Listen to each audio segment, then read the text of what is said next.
be here in 5 minutes.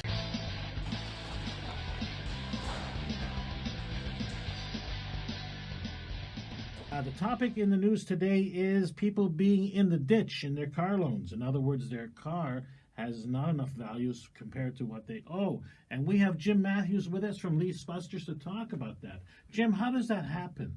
Well, it all starts when that customer who has a car loan, for whatever their reason, wants to get out. Because when they first bought the car and took out the loan, they had no intentions of trying to get out early. Right. So that's really where the problem starts, is needing to get out and doing what they have to do to get out of the car. Now, it happens because they take a longer-term lease that's normal, or longer-term purchase that's normal. It is right. normal because today people can't afford a loan that's only 48 to 60 months. They're finding themselves having to go to longer-term 72 and 84-month loan contracts. So when you're in, say, the fifth year, you still have 4 more years to go on your loan or 3 more years to go on the loan. That is what's called negative equity, right?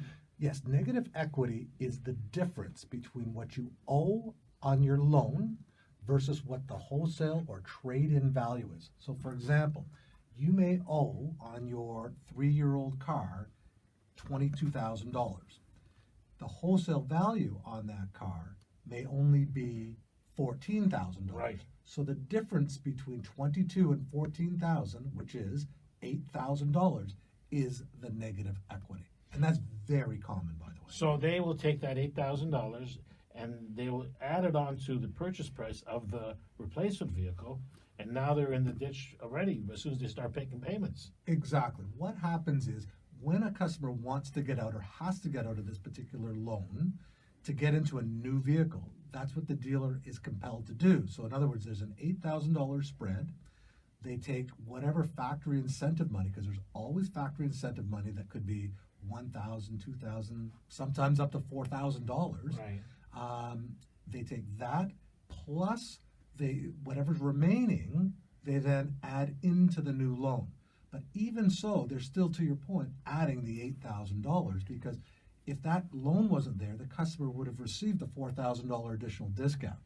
So now all of a sudden, the customer is into a new vehicle and they're borrowing the money, but they're borrowing $8,000 more than what they should have.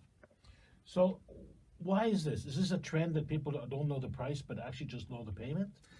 That's part of it. At the dealer level, the financial services manager is selling term and most importantly, they're selling a payment. Right. So the customer doesn't realize, or maybe they do, that they're often paying $100 or $90 a month more than what they should be paying. That's number one. And they're paying it for an additional year. So if you've got a 7-year loan, which is 84 months, and you're paying $100 a month, guess what? There's the $8,000.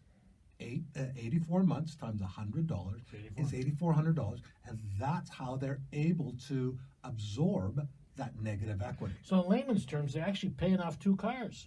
They're paying off the bulk or a portion of their first car. Yeah, yes, right. Yes, they are. Okay, so what's a solution to this? I mean, the third car that he goes in, he's even deeper in the hole.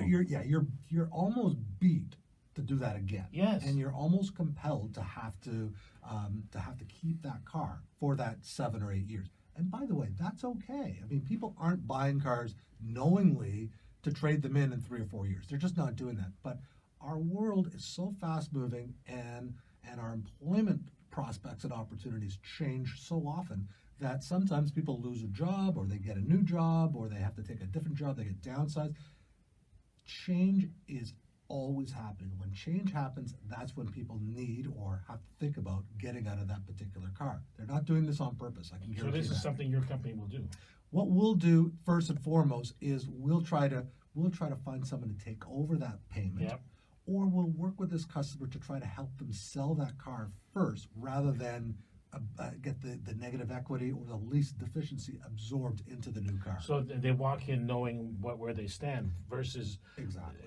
Not walking in without knowing where they stand. Precisely. And really that's what we're there to do, is we're there to educate them prior to. Typically we get people after they've been educated at the dealer, because more often than not, people don't absorb all that $8,400. Thank you. Thanks very much. Jim Matthews with a company called Leasebusters.